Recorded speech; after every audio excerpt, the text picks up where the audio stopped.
Hey guys, welcome back to another episode of the Speaking Sessions podcast. I've got JR Spear here. He is the founder of Creed Consulting.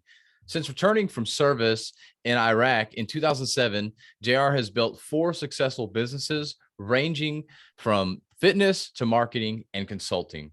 JR is on a mission to arm solopreneurs with the right tools and resources to grow their business. And we'll get into that in today's episode.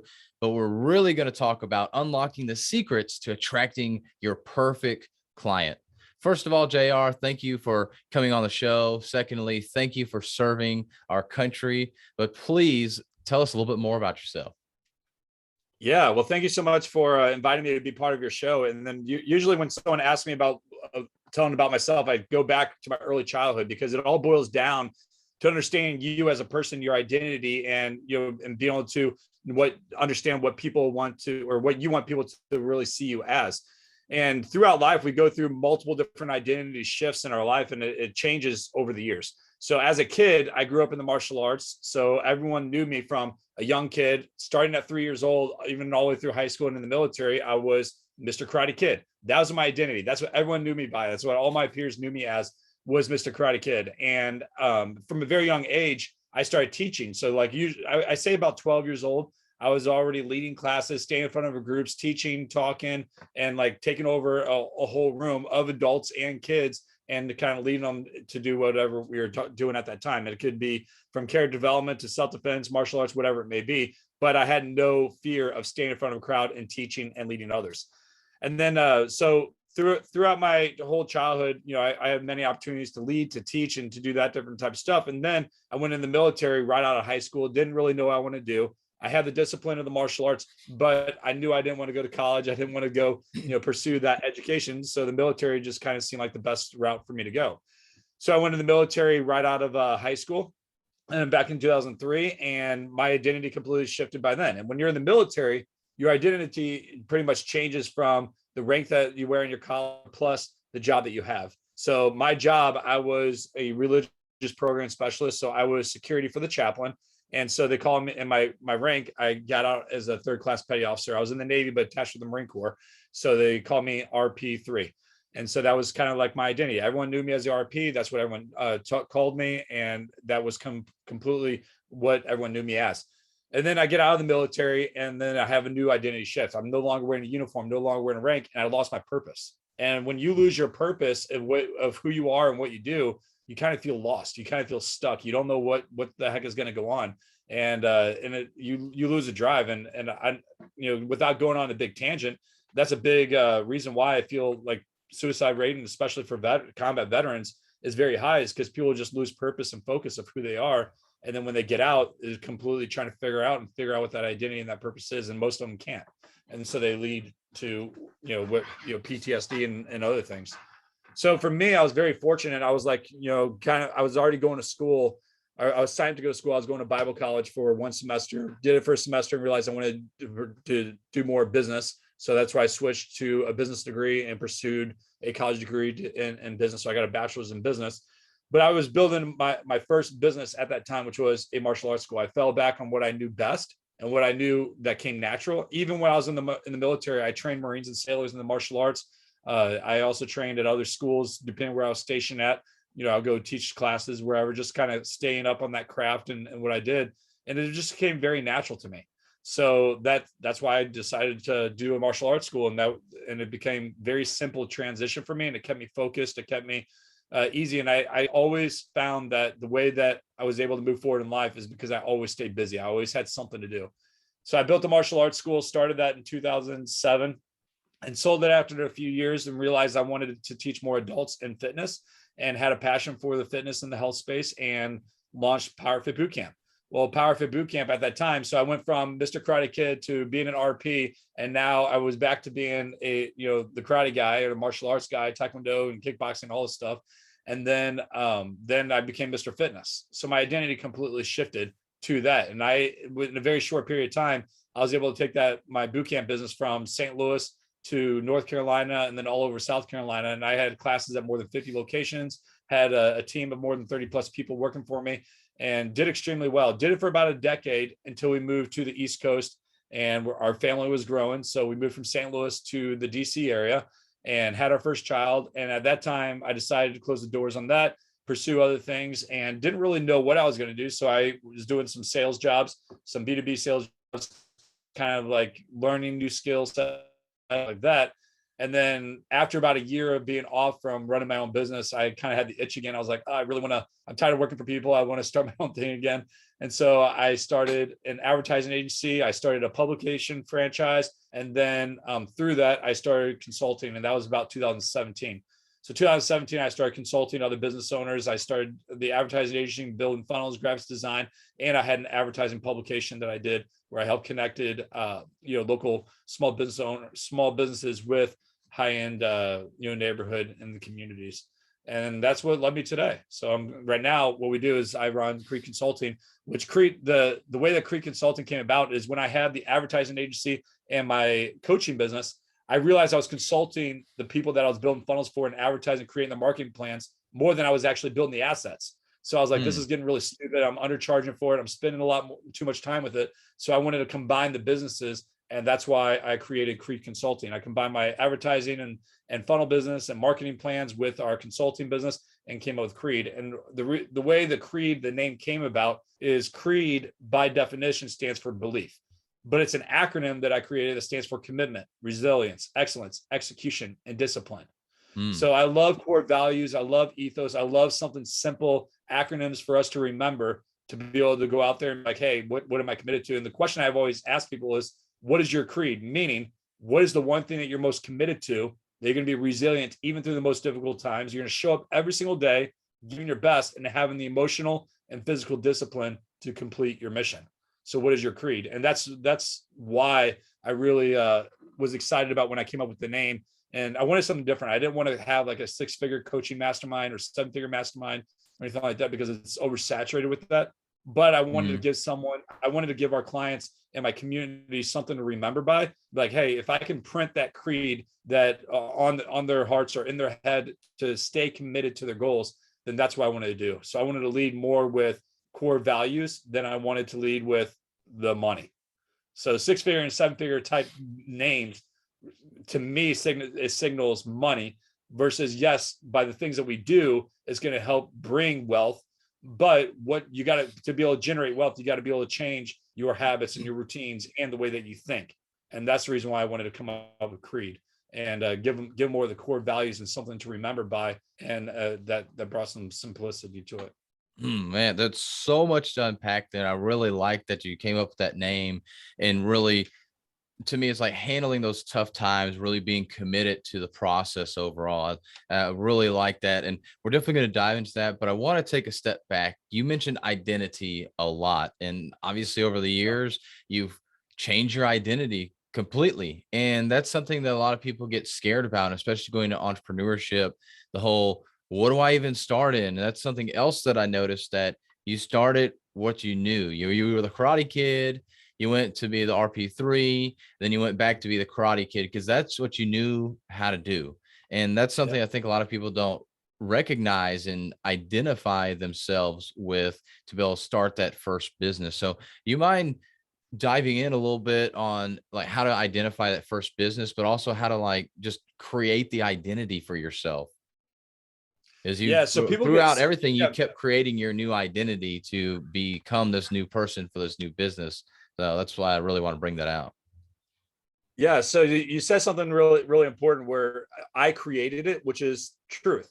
And what people get so hung up on, especially when it starts a business, is they get so tied up on these small little things that keeps them from getting to where they need to go. But the reality is you can create your own identity. And I use just because he's a public figure and everyone knows him, but like Dwayne Johnson, no one, there's probably not a lot of people that know him as Dwayne Johnson, but what do they know him as? They know him as The Rock. That's his name. That's what his identity. And he probably created it for himself. I mean, maybe someone gave him the name. I don't know the history behind it, but the reality is we can create our own identity and it needs to feel good to you. So you need to really think about, what comes easy to me? What do people ask me help for? And what do I want people to remember me by? It's almost goes to like, if you were, here's a really good example. And it's like a wake up call for me If I died today, I had my funeral, what do I want people to remember me by? Well, ultimately, what is that name? What is that identity? What do you want your legacy to be? But it needs to feel good in your heart. It needs to feel good in your gut. But lean back on the things that people ask you help for. So it could be family, it could be friends. So if people come to you and say, hey, how do I do this math problem? Well, you might be really good at math, but when you start seeing a trend of more people asking you help with math, maybe you can create that into an opportunity to serve people. If someone's asking you for help in fitness or health or to run a marathon or whatever it may be, because they see you doing those different things, well, maybe you need to turn that into an identity, because if people are asking you for help with it, then that's a good sign that people see you as offering a good skill set in that trade. So you need to recognize and pay attention to what people are asking you help for, but you also need to look back and see, what do you want people to remember you by? And when you really dive into that, and then you have the opportunity to choose your identity, and what I call almost like your flagship program is you take that identity and then you create a program or a system around that to serve and help people. So when you can serve and help people and make a bigger impact, then we're all contributing somewhat good to the world. And that's ultimately what I try to help people is like, hey, what can you do to make an impact? But yeah, identity is everything. It's like if it doesn't feel good to you, then you need to change it. So you have to like, hey, what do I want people to remember me by? And then you choose that identity. And that goes to your name, to your program, your offers, everything. But you need to start there. Yeah. And I actually want to dive into that. You brought up a great point about creating that identity, working on something that when people start asking you for help on this thing, like that's something you could create a business around. But especially for those first time entrepreneurs, those solopreneurs, that's a hard thing to do. How do you go from helping people obviously for free, or most of the time it's for free, to, hey, now I'm going to start charging people? And I don't necessarily want to dive into how you go from saying, okay, I'll charge you $20 for this to 200 or 2,000 or anything like that. But how do you just start charging in general? Because that's a tough thing to do, especially when it's family and friends that are first asking you, and maybe you've been helping them. And now it's like, well, hey, I'm actually creating a business out of this, so I'm going to charge you for this. How in the world does that look? How do you overcome that hurdle? Yeah. So remember this quote that I came up with years ago: confidence comes with clarity. So the more clear you are in the message and your offers and what you have to do, the more confident you're going to be in doing so. So if you're confident in belief in what you have to offer can make an impact to help other people, you need to value your time, your worth. And if you're not valuing your time and your worth, then maybe it's not an opportunity for you to get into entrepreneurship in the first place. But the first step that I always try to tell everyone to do is there's 5 key foundations that I take everyone to. And this kind of goes into unlocking the secrets to attracting your perfect client. You got to go through these 5 key foundations. When you can nail down these foundational pieces, you look at it as a business plan, business model, whatever it may be. But when I was building every business that I had, from a martial arts school to the fitness business, to an advertising agency, a funnel business, a publication, and even my consulting business, I had to go through every single one of these steps. And the first one is understanding your mission. And there's 3 components when it comes to understanding your mission. And the first one is going to be your purpose. And the reason why I say your purpose is because I hate using the word why, because it seems so cliche and everyone talks about understanding your why. But the truth is, if your purpose and your why isn't big enough to get you out of bed, to be able to and motivate you to do the things that you need to do to build your business and impact and help people, well, eventually you're going to get overwhelmed, burnt out, and hate doing what you're doing. So that purpose needs to be huge. It needs to be that one thing that's saying, hey, I'm going to get up and do this because of this. And for me, it's always going to be my family. When I think about my mission and what my why is and what my purpose is going to be my family, because everything that I do, it contributes to the growth and the success of my family. And it's to make sure that I am able to provide for my kids and my wife, but also to lead them to the cross.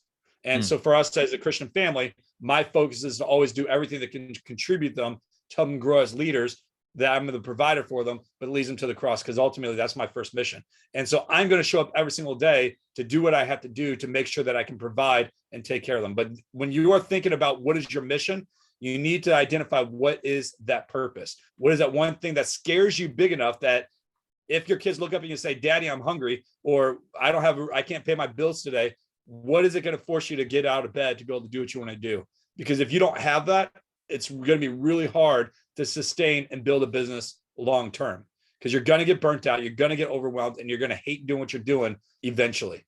So figure out what that purpose is. The second thing when it comes to your understanding your mission is your identity. Goes back to what we were saying before. You have to know and of something, what you have to be able to recognize and what you want people to remember you by.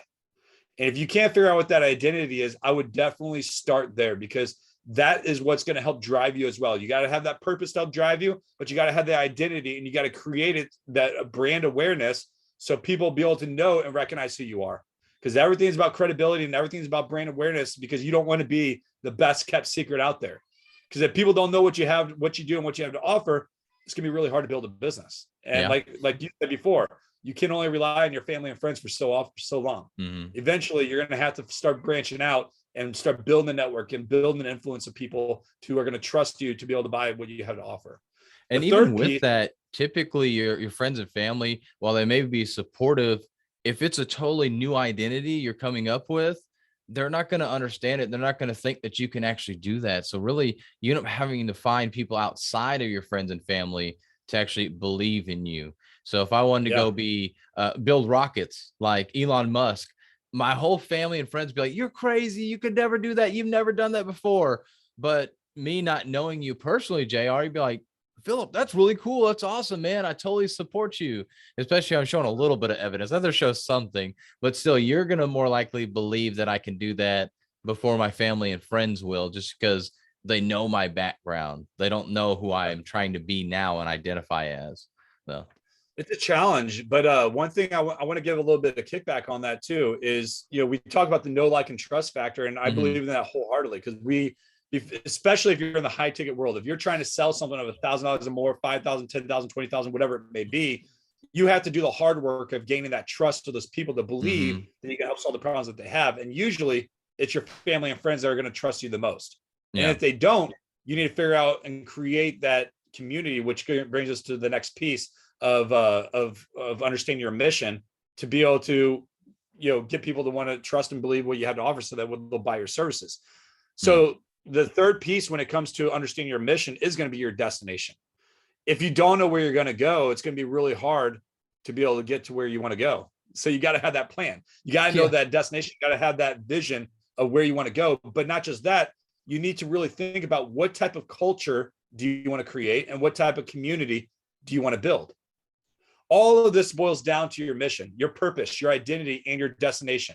And if you can't really figure out what those key elements are, just like me being in the military, before I deployed to Iraq, we couldn't go and put boots on the ground in the sandbox of Iraq if we didn't really train for the mission that we're going out to do.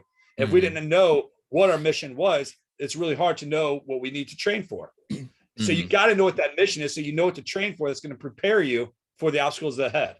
And I call those different threats. Like, because, in combat, in life, in business, we all are going to get ambushed sometime in our life. But you're not going to know how to maneuver through those different ambushes if you don't know what threats you're going to potentially come against. Because we're going to come against different threats, and those different threats could be a client quitting, an employee quitting, COVID, anything that throws you off guard for what you are trying to build and what you're trying to do. So you just got to make sure that you're being prepared for that. But if you don't know that destination, the community you want to build, the culture you want to build, the identity that you want to create, and even the purpose that you have, it's going to be really hard to be able to move forward with that. So true, man. Yeah.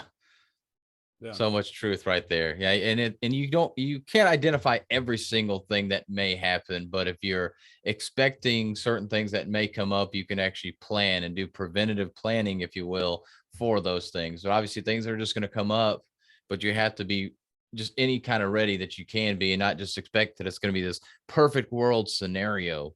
Because if you're living in a perfect world scenario and that's the only way your plan is ever going to work, it's not going to work. Because like you said, COVID has a big one that everybody knows about, that came up out of nowhere and threw everybody for a loop. We would have never expected our country or the world to shut down the way it did, but it did.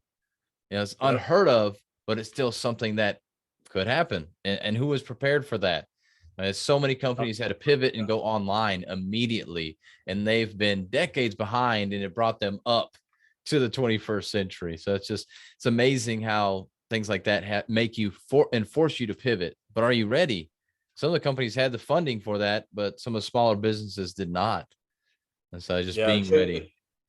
So there's some key components that you just said, and it's making sure that you're ready, but not just that. Is like, if you want to have success, you're gonna go through pain and trials to be able to get there, and if you don't, you're never going to be able to know how to maneuver it later on. So I'll give you a really good example. I have a client this past week, and she had some very troubling times that she's going through, and I'm on the phone with her, and she's calling me, she's crying and things like that. And I tell her, and I'm almost chuckling in the background, I'm like laughing. And I was like, man, I wish I can just kind of take my life and put it in your hands, because exactly the situation you're going through, I've gone through it, and it's familiar to me. And because I've gone through it and I've gone through that pain, I've maneuvered through those trials, that is very familiar to me. And since it's familiar to me, I know how to maneuver and walk through it. And I know how to walk through my client through this as well, because it's like, hey, it's going to be okay. You're going to go, you have to go through these experiences to build thick skin, but also so that way you can help someone else later on to do it. But like building success and understanding these threats, just like COVID, all of those that are going to succeed through it are going to be better in the long run, because we were able to push through difficult times. And when you're able to push through those difficult times, you're going to be able to push through more difficult times later on. And it's not always easy. I mean, you're always going to go through obstacles. You're talking about being prepared and being ready. You're never going to be 100% ready for every single obstacle that comes in the way. Good example, when I was in Iraq, I without going through my entire story, but I was blown up by a suicide bomber on February 7th, 2007 at a walking checkpoint. And when I was going through that experience and stuff, no one could have prepared for that day of that suicide bombing that went off. I mean, I was feet away from this guy that killed himself, that ended up killing 3 of our own, injuring many others, and and just causing pretty much a pretty bad day. But nothing could have been able to prepare us for that. But looking back years later, I look at that whole event and I evaluate everything that went on, and it's a constant reminder in my head every single day. It's like a demon that I see and visualize all the time. But the significance of that is, looking back, I see all the Marines. It's like you had the squad of Marines that went out and patrolled the city. You had the medical personnel, the corpsmen that actually got with the injured, and they were able to take care of the immediate needs that needed to happen. You had COM that called out to medevac support, so getting some healers in to be able to fly the people out. And it's so cool looking back to see how everyone was able to respond during that chaos, because no one could have been 100% prepared. But we do everything we can to make sure that we are prepared the best that we can. This is where a lot of business owners fail. They don't go through the foundations. They don't go through the steps to prepare them for those different ambushes, for those different threats that may come. But you got to do the things that you can do, so that way you know how to respond when you are ambushed, when things may come your way. And that's part of being a business owner. Like, you're not going to know all the answers, just like you said. You're not going to be prepared 100% for everything that's going to come your way, but you do the best you can to making sure that you can be able to react when something like that may come your way. Exactly. So many good points, man. But I really want to hear the rest of these 5 key components. So can you keep going through the rest of them? So the mission being that first one, with the purpose, identity, and destination. Yeah. So when we first jumped on this call, we were talking about people struggling on getting on social media, going live, staying on stages, and doing things like that. And this all boils down to unlocking your perfect client. And if you don't understand what your message is, and where you're going and what you want to do, or the people that you're trying to attract, you're going to have a really hard time being able to speak with confidence, being able to do it. And the only way you're going to be able to attract your perfect client, your ideal client, your perfect avatar, whatever language you want to use, is making sure that you're clear on your messaging. Confidence comes with clarity. So you got to be clear on your message, and the people that you're going to attract, they're going to feel your confidence and believe that you are able to help solve the problems that they have. So after you understand your mission, the next thing you need to do is understand who is your perfect client. I say your perfect client because to me, it's like, this person is perfect for me. And here's an acronym that people need to walk away with. Is this client for me? FOR. And that's another acronym to remember. And it stands for family, occupation, and recreation. Sounds really silly, sounds really simple, and it is. But if you don't go through the steps of putting pen to paper and actually identify this, it's going to be really hard to know where you're going to spend your marketing dollars or your marketing time to really attract who you want to attract. So when it comes to family, you need to know family history. Are they married? Are they divorced? Are they single? Do they have pets? Do they not have pets? Do they grow up in a broken home? Do they grow up in a pretty healthy home with 2 parents and things like that? You need to know family history, because that's going to help you really attract the type of people you want to go into. And here's the other secret. you want to attract people that have the same likes and dislikes as you. Because it's Mhm. really hard. The example I like to say, let's just say, Philip, you're into gaming. I absolutely am not into gaming at all. I don't know anything about the gaming systems. I don't know anything about that entire world. And it's a completely foreign language to me. But if you're into gaming and that's the best thing that you enjoy doing, you're not my ideal client who I want to work with, because I wouldn't be able to have a conversation with you. I Yeah. can be talking to you about business stuff all day and then trying to build a rapport with you with different hobbies and things that I enjoy, but we're not able to connect. So you want to make sure that you're identifying who your perfect client is by understanding your family history. So for me, I grew up in a single family home with my mom raising me and 4 sisters. So probably people that grew up in a broken home are people that I can identify with a little bit better, and having that type of communication. Not saying that you can't work with people that don't have that same similarity, but in a sense, you're going to be able to connect with people a little bit better because you have that history and knowledge of what you guys have all gone through. So Yeah. knowing a little bit of family history, where they're living, are they married, single, divorced, do they have pets, are they cat people, are they dog people, do they not like pets at all? The next piece of identifying your perfect client, which is the O in the acronym of 4, is your occupation. You need to know what people are doing for a living. You need to know the financial income, because let's just say my services on average is $10,000 to $20,000.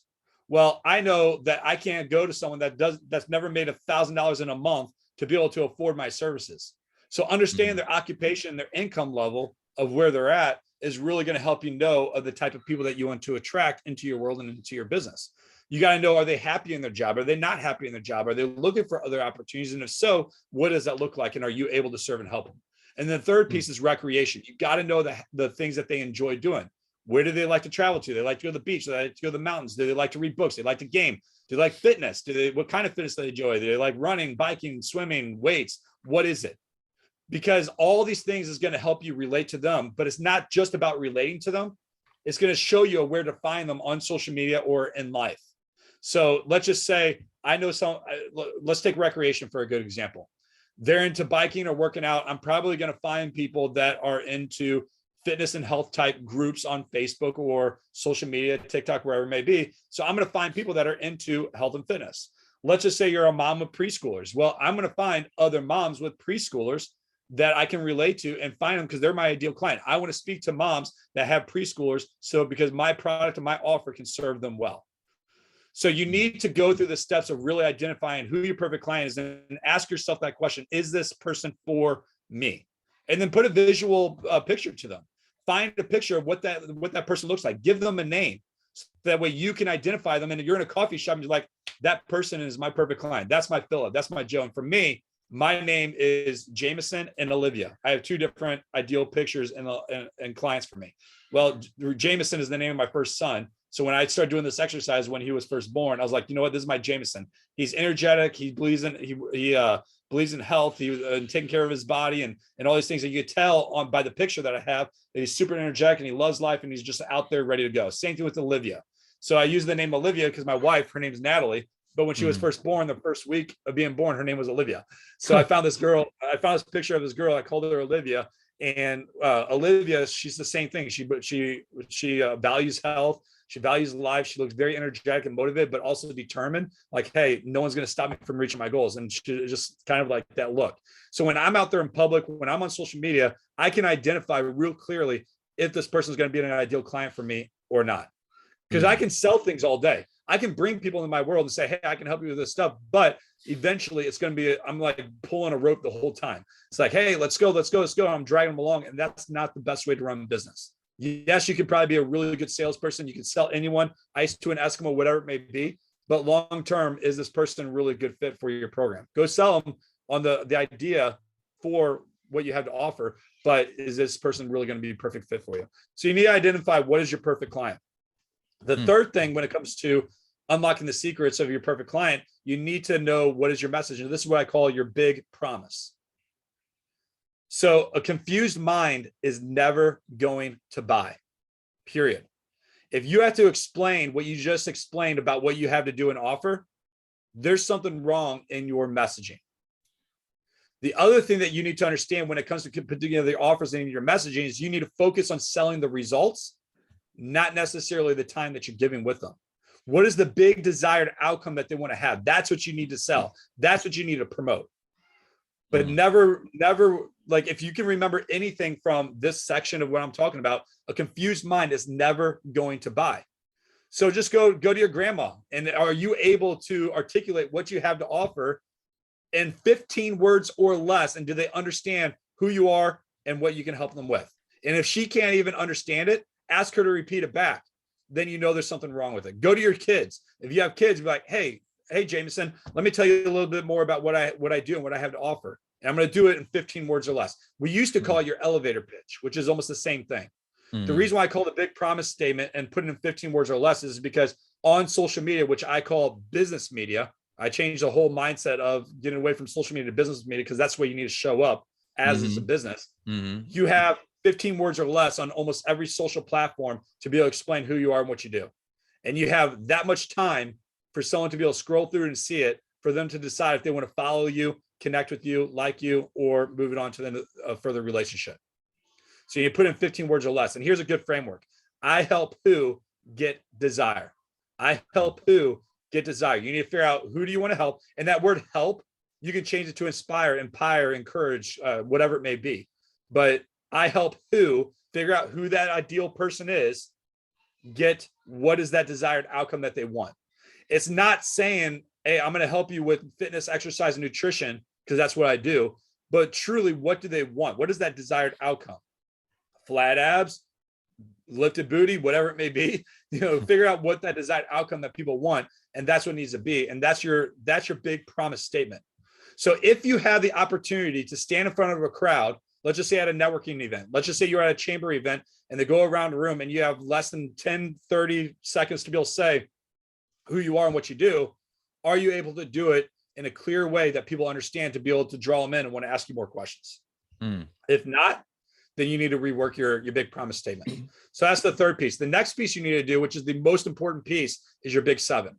So this is a formula that I created myself, and really, and anyone that's struggling with trying to do live videos, knowing what to post on social media, staying up on stage, what to even talk about, even me coming up with the title, Unlocking Your Secrets to Identifying Your Perfect Client, you need to know what is your big 7, meaning what is the 7 biggest problems that your perfect clients have. And you need to go through all these different these steps in order: your mission, your perfect client, your big promise, before you can go into your big promise. Because if you don't know who your perfect client is and the message that you have, it's going to be really hard to identify what is your big 7. And when you identify what your big 7 is, you're creating all your content, your resources, your talks, your speeches, your presentations, your webinars, everything around this.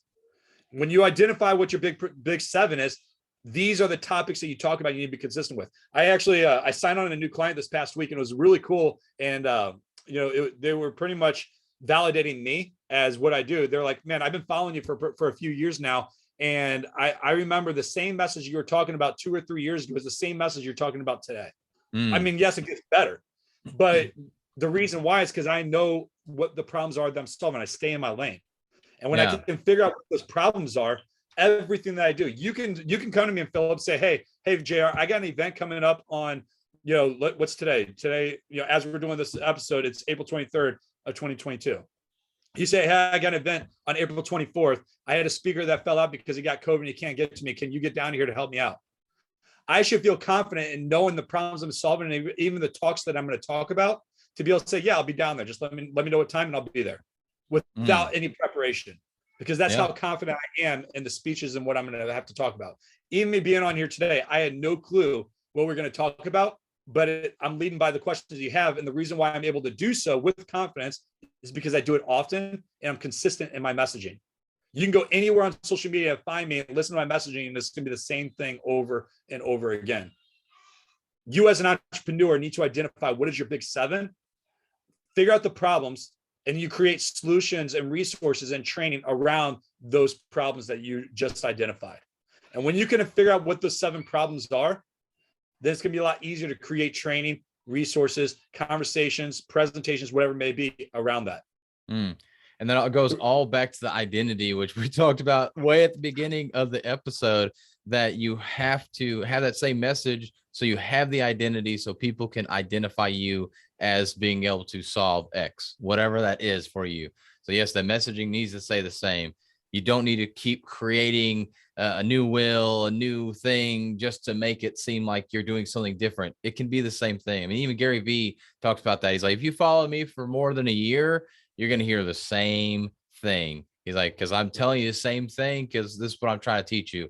I'm not trying to teach you something new every day. So I think that's an important thing that a lot of people don't think about, especially when they're first starting in business, that you have to teach that one thing, or those same things if it's more than one thing, but the same things.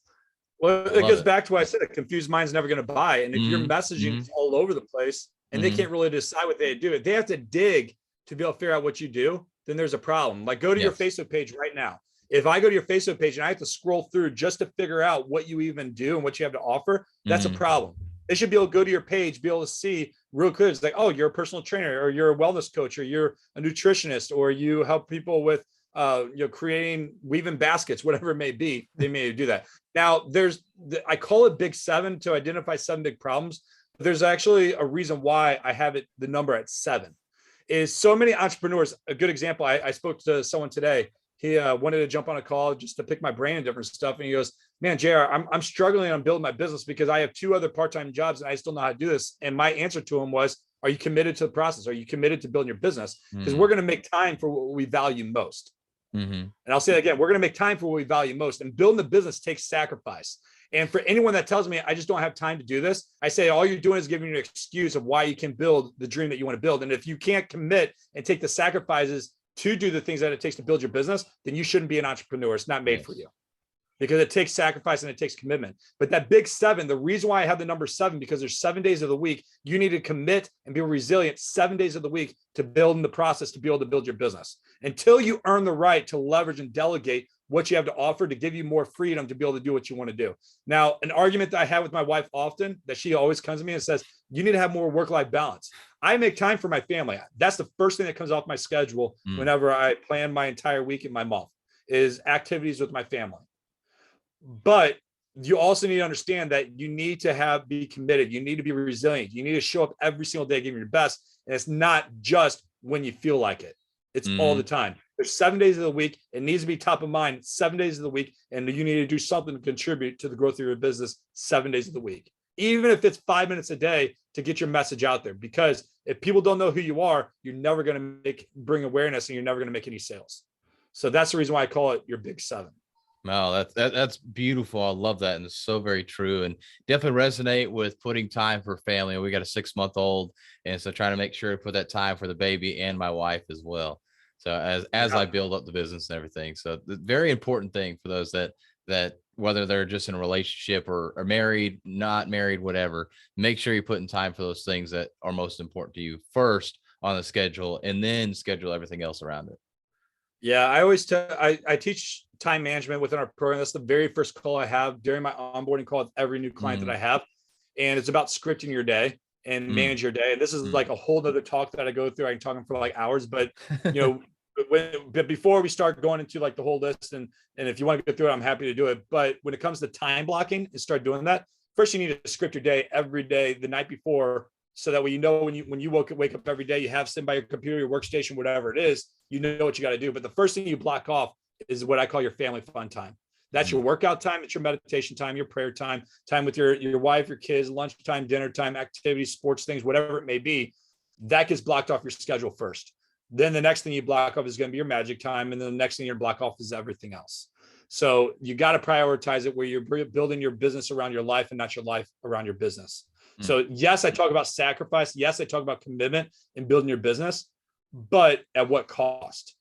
So yes, you need to do it, and it needs to stay top of mind, and you need to be resilient every single day to do so. But it goes back to your purpose and your mission. If your purpose isn't aligned with what you're doing in the first place, which for me is my family, that's my very first purpose. Why is that my mission and my purpose to do so if I'm allowing everything else to kind of get in the way and not allow me to fulfill that mission? Yeah. Then that's the problem. Yeah. Makes total sense. But JR, I want to get number 5. What is number 5? Or there's so many amazing things, but I do want to make sure we cover all 5 of these. These have been great so far. Yeah, the last piece is really simple. It's called your irresistible offer. And I was at a church event 2 nights ago, and I got a text message early this morning because he's building a business for youth athletes. And I've talked to him, on a lunch meeting a couple of times, and then in passing. And then he's like, man, JR, I'm really struggling trying to figure out how you talk about building a program versus selling sessions and things like that. So I put together my programs, but I have no clue what to even sell this for. And that's actually a big struggle that most people have when it comes to your irresistible offer. And I call it irresistible because you want to create the value much greater than the price that you're selling it for. And here's something to always remember. The value of your offer needs to be 10 times greater than the price you sell it for. I'll say it again. The value of your offer needs to be 10 times greater than the price you're selling it for. Meaning if you're a personal trainer, you're not just selling workouts and nutrition programs. You're selling so much more than that. It could be your Facebook group community. You have maybe a direct access to your Voxer app that for communication accountability. Maybe it's a recipe guide. Maybe it's a workout app that you're using.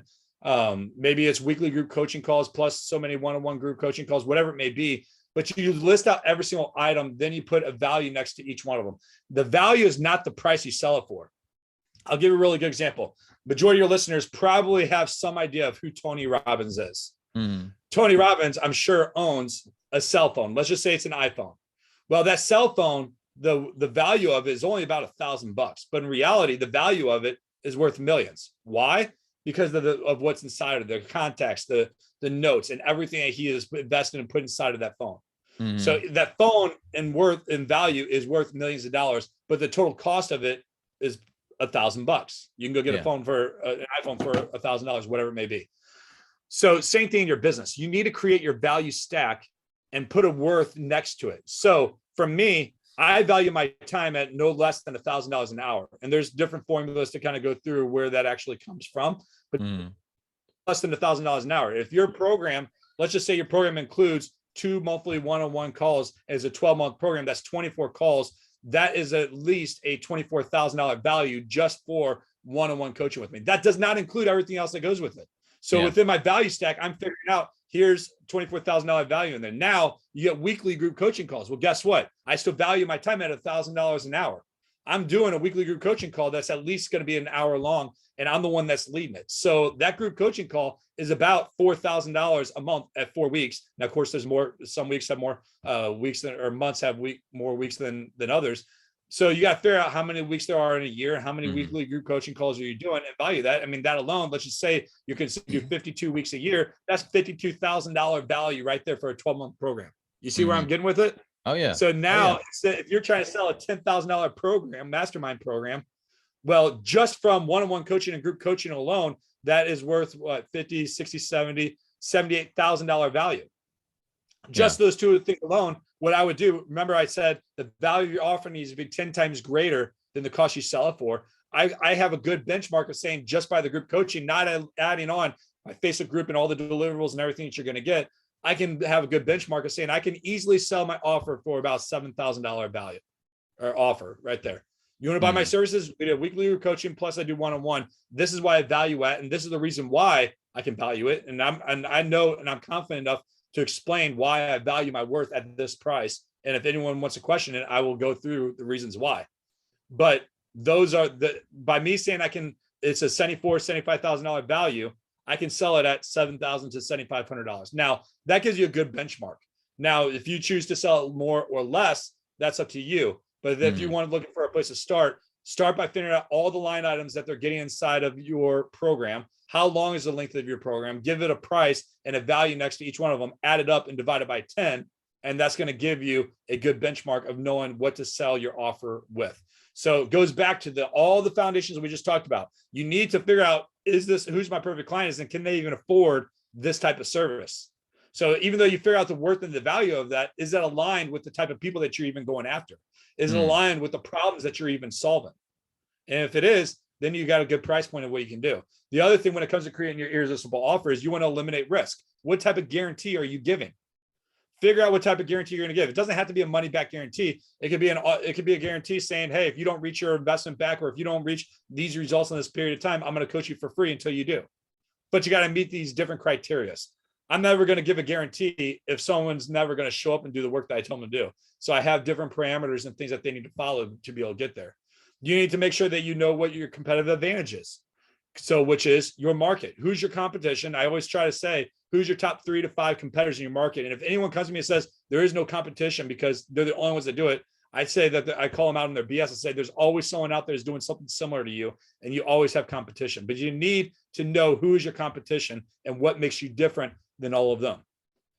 But knowing your competition too is also going to know what is the market value. So if you know your competition, you need to study them. You need to study their messaging. You need to study their offers. You need to study what they're doing because they're speaking to your clients. And if they're speaking to your clients, you know they're doing something well. So really research and figure out what that is. And then that's going to give you another benchmark in knowing how to create your irresistible offer. But figure out the value stack for a good baseline, but then see what the market price is with your competition of where they're at. And then you can adjust your pricing accordingly. But if you can say that the value of your offer, the price of your offer or the value is 10 times greater than the price you sell it for, then it's almost a no-brainer. You can go through everything as long as you understand the problems that you're solving. You're presenting it with your client saying, hey, here's the problems you're solving. This is how I know I can help you. And here's the value you're going to get from it. And this is why I can justify the pricing that it is. Yeah, that's so good. So many powerful things in those 5 keys. And I really appreciate you sharing your message and everything today. Where can people reach out to you if they want to ask you more questions, get involved in your community? Where's the best place for them to reach out?